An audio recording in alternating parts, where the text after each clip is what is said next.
हर पल आपके साथ। नमस्कार, आप देख रहे हैं हर्पल न्यूज और मैं हूं आपके साथ माधुरी तिवारी। प्राइम टाइम की खबरों में आपका स्वागत है। राष्ट्रपति रामनाथ कोविंद ने 1971 के मुक्ति संग्राम के दौरान भारत और बांग्लादेश के सशस्त्र बलों के संयुक्त बलिदान की याद में यहां अपने समकक्ष अब्दुल हामिद को उस युद्ध के दौरान इस्तेमाल किए गए MiG-21 विमान की प्रतिकृति भेंट की। बता दें कि राष्ट्रपति कोविंद गुरुवार को विजय दिवस की 50वीं वर्षगांठ के उपलक्ष्य में बांग्लादेश में आयोजित कार्यक्रम में भाग लेने के लिए 3 दिवसीय राजकीय यात्रा पर आए। साथ ही वे इस कार्यक्रम में विशिष्ट अतिथि हैं। कोविड-19 महामारी के प्रकोप के बाद से ये उनकी पहली विदेश यात्रा है। मोदी गुरुवार को नेशनल वॉर मेमोरियल पहुंचे हैं। यहां उन्होंने स्वर्णिम विजय मशालों के स्वागत और सम्मान समारोह में हिस्सा लिया और जंग में शहीद हुए सैनिकों को श्रद्धांजलि दी। पिछले साल 16 दिसंबर को पीएम ने 4 स्वर्णिम विजय मशालों को प्रज्वलित किया था। पीएमओ के मुताबिक इन मशालों को देश के अलग अलग हिस्सों में ले जाया गया। इनमें 1971 युद्ध के परमवीर चक्र और महावीर चक्र विजेता सैनिकों के गांव भी शामिल है। ये मशाल देश भर में सियाचिन से कन्याकुमारी, अंडमान निकोबार से लोंगेवाला, रणकच्छ और अगरतला तक ले जाए गए थे। श्रद्धांजलि समारोह के दौरान इन चारों मशालों को एक ज्वाला के तौर पर विलय किया जाएगा। पीएम नरेंद्र मोदी 18 दिसंबर को शाहजहांपुर के रेलवे मैदान में देश के सबसे लंबे गंगा एक्सप्रेसवे का शिलान्यास करेंगे। मेरठ से शुरू होने वाला एक्सप्रेसवे यूपी के 12 जिलों से होकर प्रयागराज पहुंचेगा। इस बार करीब 30,000 करोड़ रुपए खर्च होंगे। एक्सप्रेसवे का शिलान्यास करने के बाद पीएम जनता को संबोधित करेंगे। इस मौके पर सुरक्षा के सख्त इंतजाम किए जा रहे हैं। बता दें कि गंगा एक्सप्रेसवे से सामाजिक और आर्थिक विकास के साथ कृषि, वाणिज्य, पर्यटन और उद्योगों की आय को बढ़ावा मिलेगा। इसके अलावा विभिन्न उत्पादन इकाइयों के विकास केंद्रों और कृषि उत्पादन क्षेत्रों को राष्ट्रीय राजधानी से जोड़ने के लिए एक औद्योगिक कॉरिडोर के रूप में मदद करेगा। जिला सैनिक कल्याण एवं पुनर्वास लैंसडौन द्वारा कोटद्वार के राजकीय प्रेक्षागृह में एक विजय दिवस समारोह का आयोजन किया गया, जिसमें मुख्य अतिथि नगर आयुक्त कोटद्वार KS नेगी ने दीप प्रज्वलित कर 1971 युद्ध में शहीद हुए सैनिकों के चिन्हों पर पुष्प अर्पित कर अमर शहीदों को श्रद्धांजलि दी। वहीं कर्नल ओम प्रकाश फर्शवान ने कहा कि विजय सम्मान दिवस बड़े हर्षोल्लास के साथ मनाना था, लेकिन कोरोना की तीसरी लहर को देखते हुए केंद्रीय सरकार की गाइडलाइन के अनुसार कोविड नियमों का पालन करते हुए कार्यक्रम को सूक्ष्म रखा गया है। भावना दिल में होती है, कार्यक्रम बड़ा हो या छोटा हो, हम अमर शहीदों के प्रति अपने पवित्र हृदय से सच्ची श्रद्धांजलि करके अपना नमन उन वीरों को दे सकते हैं। यूपी में आगामी विधानसभा चुनाव के मद्देनजर सपा अध्यक्ष अखिलेश यादव ने चाचा शिवपाल यादव से मुलाकात की। दोनों के बीच करीब 45 मिनट तक लंबी वार्ता चली। इस दौरान दोनों के बीच गठबंधन को लेकर सहमति भी बनी। ये बात खुद अखिलेश यादव ने ट्वीट के जरिए शिवपाल और अपनी फोटो को साझा करते हुए लिखा है कि बसपा के राष्ट्रीय अध्यक्ष जी ने मुलाकात की और गठबंधन की बात तय हो गई है। साथ ही अखिलेश ने लिखा, क्षेत्रीय दलों को साथ लेके चलने की नीति सपा को निरंतर मजबूत कर रही है और सपा और अन्य सहयोगियों को ऐतिहासिक जीत की ओर ले जा रही है। कांग्रेस के पूर्व राष्ट्रीय अध्यक्ष राहुल गांधी गुरुवार को परेड ग्राउंड में एक बड़ी जनसभा को संबोधित करने देहरादून पहुंचे। यहां उन्होंने जनरल बिपिन रावत को पुष्प अर्पित कर श्रद्धांजलि दी। वहीं इसके बाद राहुल गांधी ने पूर्व सैनिकों को स्मृति चिन्ह देकर उनका सम्मान किया। आपको बता दें कि रैली में राहुल गांधी ने प्रधानमंत्री नरेंद्र मोदी पर जमकर हमला बोला। वहीं उत्तराखंड और अपने परिवार के बीच कुर्बानी का रिश्ता भी जोड़ा। दिल्ली के सीएम अगले साल होने वाले विधानसभा चुनाव के लिए कभी उत्तराखंड तो कभी पंजाब में सक्रिय नजर आ रहे हैं। सीएम केजरीवाल ने फिलहाल पंजाब के सीएम चन्नी पर जमकर हमला बोला है। उन्होंने सीएम चन्नी पर तंज कसते हुए कहा कि चरणजीत सिंह चन्नी दुनिया के इतिहास के पहले मुख्यमंत्री होंगे जो बाथरूम में भी लोगों से मुलाकात करते हैं। अरविंद केजरीवाल ने कहा कि मैं पंजाब के सीएम चरणजीत सिंह चन्नी का टीवी में इंटरव्यू देख रहा था। वो कह रहे थे कि मैं 24 घंटे लोगों से मिलता हूं। मैं ड्राइंग रूम, हॉल, बाथरूम में लोगों से मिलता हूं। मुझे लगता है कि वे दुनिया के इतिहास के पहले ऐसे सीएम हैं जो बाथरूम में लोगों से मिलते हैं। ये बात केजरीवाल ने उस समय वक्त कही जब पंजाब में एक जनसभा को संबोधित कर रहे थे। इस दौरान उन्होंने कांग्रेस पर भी जमकर हमला बोला। केजरीवाल ने पंजाब की कांग्रेस सरकार को भारत की राजनीति की सबसे ज्यादा ड्रामेबाज और नौटंकीबाज करार दिया। मैं चन्नी साहब का इंटरव्यू सुन रहा था टीवी में। इंटरव्यू में कहते हैं कि मैं तो 24 घंटे जनता से मिलता रहता हूं, सारा दिन मेरे घर में लोग बैठे रहते हैं, ड्राइंग रूम में जाता हूं, ड्राइंग रूम में लोग बैठे रहते हैं, बरामदे में जाता हूं, बरामदे में बैठे रहते हैं, बाथरूम में जाता हूं, बाथरूम में मेरे साथ लोग आते हैं, वहां भी मिलता रहता हूं। मुझे लगता है दुनिया के इतिहास में पहला सीएम होगा जो बाथरूम में भी लोगों से मिलता रहता है। राजस्थान के मुख्यमंत्री अशोक गहलोत ने कोरोना टीकाकरण के बीच प्रधानमंत्री नरेंद्र मोदी पर निशाना साधा है। गहलोत ने दावा किया है कि उन्होंने पीएम को कई बार पत्र लिखकर बूस्टर डोज की वकालत की है, लेकिन कोई जवाब नहीं मिल रहा है। गहलोत ने कहा कि उनको लगता है कि पीएम ने जवाब नहीं देने की कसम खाई है। अशोक गहलोत ने कहा कि कई बार प्रधानमंत्री नरेंद्र मोदी को बूस्टर डोज के लिए चिट्ठी लिखी है, लेकिन ऐसा लगता है कि प्रधानमंत्री ने जवाब न देने की कसम खाई। अब तक 70 से ज्यादा देशों में ओमिक्रॉन वेरिएंट पहुंच चुका है। हर देश में कुछ बच्चे टीकाकरण और टीकाकरण पहले ही शुरू हो चुका है। हमें हालात को वहां तक नहीं पहुंचाना है जहां हमारे पास लोगों को बचाने के लिए संसाधन ना हो। उत्तर प्रदेश में विधानसभा चुनाव से पहले योगी सरकार ने अनुपूरक बजट के जरिए पिटारा खोला है। सरकार ने गुरुवार को 8,479 करोड़ रुपए का अनुपूरक बजट पेश किया है। इस बजट में कई 24 घंटे बिजली की आपूर्ति और काशी विश्वनाथ दर्शन के लिए भी फंड का आवंटन किया गया है। इसके साथ ही खेल विभाग को भी 10 करोड़ रुपए का फंड दिया गया है। यूपी चुनाव से पहले चित्रकूट में आरएसएस प्रमुख मोहन भागवत ने हिंदू धर्म छोड़ने वालों की घर वापसी का आह्वान किया है। उन्होंने कहा है कि डर ज्यादा दिन तक बांध नहीं सकता है, अहंकार से एकता टूटती है, हम लोगों को जोड़ने के लिए काम करेंगे। आपको बता दें कि चल रहे 3 दिवसीय हिंदू एकता महाकुंभ में शामिल लोगों को भागवत ने इसका संकल्प भी दिलाया। वहीं जगत गुरु राम भद्राचार्य महाराज ने कहा कि हमने हिंदुओं के हितों की शुरुआत कर दी है। ग्रुप कैप्टन वरुण सिंह का पार्थिव शरीर सेना के प्लेन से गुरुवार दोपहर 2:35 पर भोपाल एयरपोर्ट लाया गया। आपको बता दें कि मध्य प्रदेश सरकार के मंत्री विधायकों ने कैप्टन को श्रद्धांजलि दी। इसके बाद पार्थिव शरीर को सेना के ट्रक से भोपाल स्थित सन सिटी कॉलोनी में उनके घर ले जाया गया। मुख्यमंत्री शिवराज सिंह चौहान भी ट्रक के पीछे चले और कुछ दूर जाने के बाद श्रद्धांजलि दी। भारतीय सेना प्रमुख जनरल मनोज मुकुंद नरवणे ने चीफ ऑफ स्टाफ कमेटी के अध्यक्ष के रूप में पदभार ग्रहण किया है। ये पद chief of defence staff general Bipin Rawat के निधन के बाद खाली हुआ। मिली जानकारी के अनुसार तीनों सेनाओं के प्रमुखों में जनरल नरवणे के सबसे वरिष्ठ होने के चलते उन्हें कमेटी के अध्यक्ष का पदभार सौंपा गया है।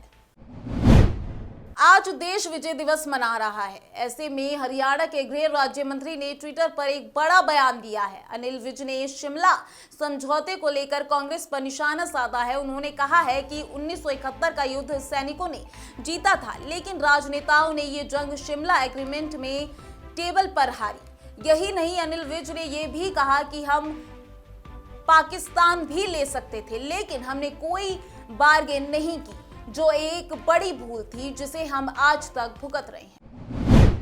केंद्रीय कैबिनेट ने कानून के तहत महिला के विवाह की उम्र 18 साल से बढ़ाकर 21 साल कर दी है।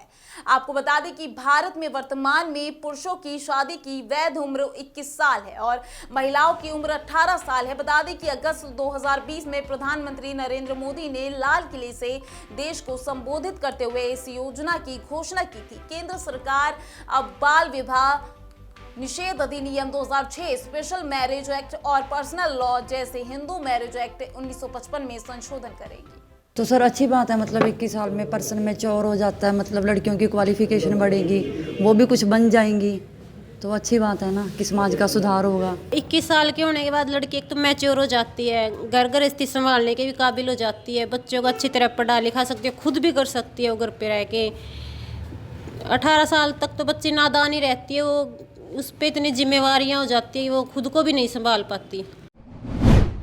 नोएडा पुलिस को एक बड़ी कामयाबी मिली है। पुलिस ने एक सॉल्वर गैंग को पकड़ा है जो फर्जी और धोखाधड़ी कर परीक्षा देने के नाम पर लोगों से 5 से 6 लाख लेते थे। बता दें कि पुलिस ये गिरफ्तारी नोएडा के सेक्टर 62 से की है, जहां सरकारी नौकरियों के एंट्रेंस की परीक्षाएं होती हैं। आरोपियों के पास से परीक्षाओं के एडमिट कार्ड भी बरामद हुए हैं। अभी तक इसमें 5 आरोपी जसवीर, ललित, अनिल, रोहित, राकेश की गिरफ्तारी हुई, जबकि मुख्य आरोपी हर्षित अभी भी पुलिस की पहुंच से दूर है। सभी आरोपी टप्पल क्षेत्र के रहने वाले हैं और अभी तक 10 से 15 लोगों को परीक्षाएं पास करा चुके हैं। जिन भी विभाग की परीक्षाएं इन्होंने पास कराई हैं, उन विभागों को सूचित करके लोगों की भी जांच की जाएगी। सुप्रीम कोर्ट ने 4 साल के बाद महाराष्ट्र में सांडों की दौड़ फिर से शुरू करने की अनुमति दे दी है, लेकिन इसकी अनुमति उन्हें शर्तों और नियमों पर दी गई है, जिनका उल्लेख कर्नाटक और तमिलनाडु की ओर से पशु क्रूरता निवारण के संशोधन अधिनियम में किया गया है। देश भर के साथ रेवाड़ी में भी एक बार फिर सरकारी बैंकों पर ताले लटक गए हैं। इसके साथ ही बैंक कर्मचारी 2 दिन के लिए काम छोड़कर सांकेतिक हड़ताल पर सड़कों पर उतर आए हैं। इतना ही नहीं, निजीकरण के विरोध में बैंक कर्मचारियों ने सरकार के खिलाफ जोरदार हल्ला बोल प्रदर्शन करते हुए हुंकार भरी है कि बैंकों का निजीकरण किसी भी सूरत में बर्दाश्त नहीं किया जाएगा। साथ ही उन्होंने चेतावनी दी है कि अभी तो ये सांकेतिक हड़ताल है, लेकिन अगर सरकार नहीं मानी तो वे अनिश्चितकालीन हड़ताल पर चले जाएंगे।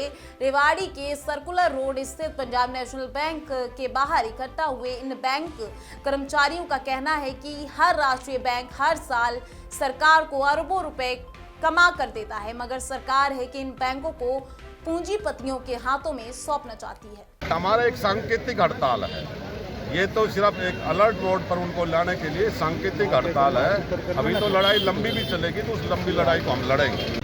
बैंकों का निजीकरण जो सरकार ये पीएसयू का जब से ये सत्ता में आई है कि हर पीएसयू का किसी न किसी दिन ये प्राइवेट कर रही है। अभी इसी बजट सेशन में हमारे फाइनेंस मिनिस्टर ने 2 पीएसयू का प्राइवेट करने का एक बयान दिया था, जिसके मद्देनज़र इस पार्लियामेंट सेशन में एक बैंकिंग लॉ अमेंडमेंट बिल 2021 लाया जा रहा है।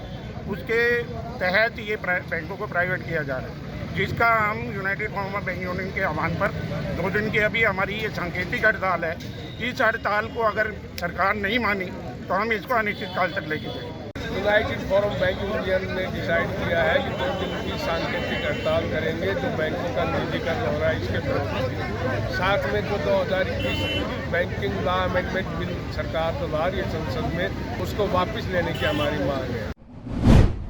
अपने शहर को स्वच्छ रखने की जिम्मेदारी कहीं ना कहीं आम जन पर भी होती है। पर्यटन स्थलों की बात की जाए तो यहाँ पर आने वाले पर्यटक जगह जगह कचरा फेंक देते हैं, जिससे शहर की सुंदरता पर दाग लगता हुआ नजर आता है। ऐसे में माउंट आबू के युवा वर्ग खासकर ऐसी समस्याओं को लेकर हमेशा जागरूक रहते हैं। इसी के चलते जहाँ पूर्व में भी नक्की झील पर सफाई अभियान किया गया था, वहीं इसी कड़ी में माउंट आबू की जीवन रेखा जो आबू रोड की तलहटी से शुरू होकर माउंट आबू तक आती है, जो तकरीबन 18 किलोमीटर है, इसी सड़क को स्वच्छ करने का बीड़ा यहाँ के सभी स्वयंसेवी संगठनों ने उठाया।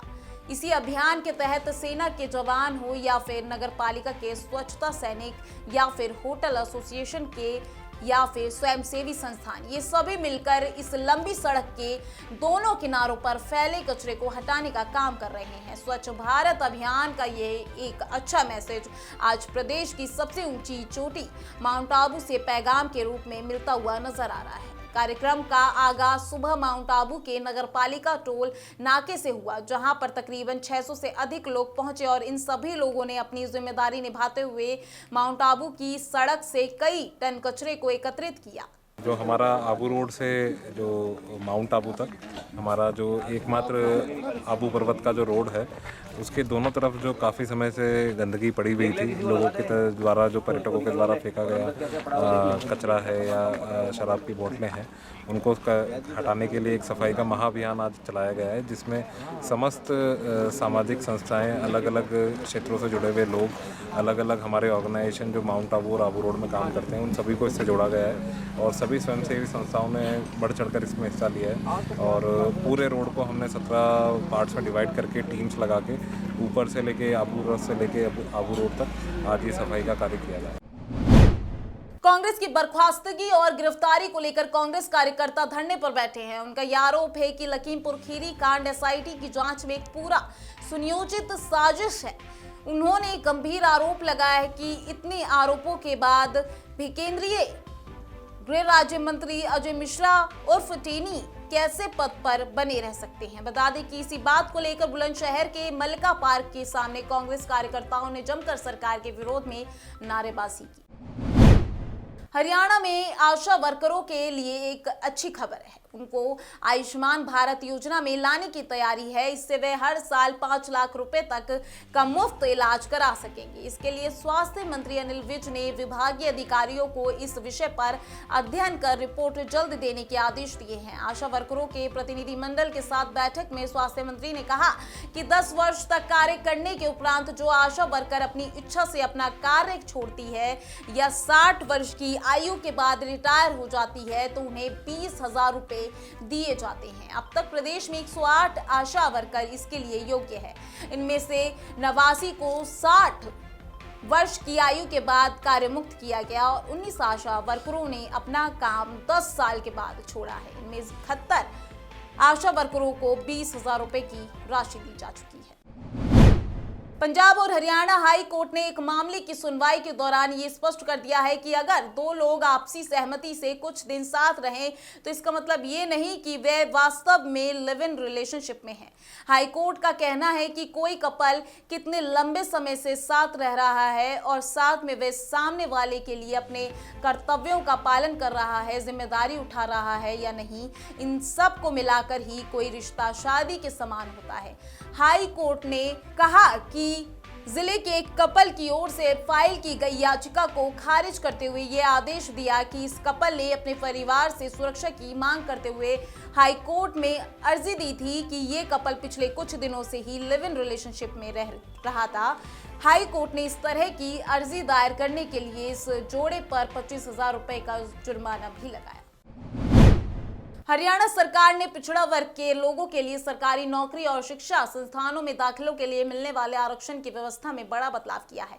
राज्य में अब संवैधानिक या उनके समक्ष पदों पर काम करने वाले पिछड़े वर्ग के लोगों के बच्चों को आरक्षण का फायदा नहीं दिया जाएगा। वहीं हरियाणा सरकार के अनुसूचित जाति एवं पिछड़े वर्ग कल्याण विभाग ने इस संबंध में अधिसूचना जारी कर दी है। ये अधिसूचना आरक्षण अधिनियम 2016 में संशोधन करते हुए जारी की गई है ताकि पिछड़े वर्ग से क्रीमी लेयर के व्यक्तियों को आरक्षण के फायदे के दायरे में अलग कर दिया जाए। केंद्र सरकार से कृषि कानूनों को वापस करवाने के बाद दिल्ली की सीमाओं से पंजाब लौटे किसानों ने राज्य के चन्नी सरकार के खिलाफ मोर्चा खोल दिया है। किसान संगठन अब चन्नी सरकार को उन्हीं के वादों की याद दिला रहे हैं जो पंजाब सरकार ने आंदोलन के दौरान किया था। किसान संगठन कर्ज माफी आंदोलन के दौरान मरने वाले किसानों के परिवारों को मुआवजा और नौकरी देने जैसे वादों की याद चन्नी सरकार को दिला रहे हैं। दरअसल पंजाब सरकार ने कृषि कानून के खिलाफ आंदोलन के दौरान किसान का समर्थन करके उन्हें लुभाने की हर संभव कोशिश की थी। इतना ही नहीं, 2017 के चुनाव में किसानों से किए गए वादों को पूरा करने की मांग किसान संगठनों ने शुरू कर दी है। किसान संगठन चन्नी सरकार पर किसान कर्ज माफी, बेरोजगारी को मासिक वजीफा, मृतक किसान के आश्रितों को मुआवजा और हर घर को नौकरी देने के वादे को पूरा करने के लिए सरकार पर दबाव बनाना शुरू कर दिया है। किसानों ने जुड़े तमाम मुद्दों को लेकर किसान संगठनों के साथ मुख्यमंत्री चरणजीत सिंह चन्नी की 17 दिसंबर को बैठक तय थी, लेकिन मुख्यमंत्री चन्नी ने ये बैठक 17 दिसंबर से टाल 20 दिसंबर को कर दी है। प्राइम टाइम की खबरों में आज के लिए बस इतना ही। देखते रहिए हर्पल न्यूज। नमस्कार।